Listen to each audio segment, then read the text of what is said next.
Hey! Er jeg den eneste, der synes, det er lidt pinligt med alle de der danskere, der står på teaterstolen og taler engelsk i forbindelse med alt det her IOC? Og lige nu, faktisk lige baggrunden af mig, lige her om bagved, kan jeg lige fornemme, hello, my name is Lars Løkke Rasmussen, der står og holder tale foran alle kendiserne. Forstår I, hvorfor de ikke har sendt mig derover? I'm much better to speak English than all the politicians. Yes.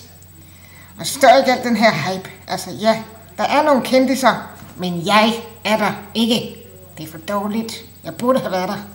I hvert fald i operaen. Det kan jeg godt. Ja. Nå.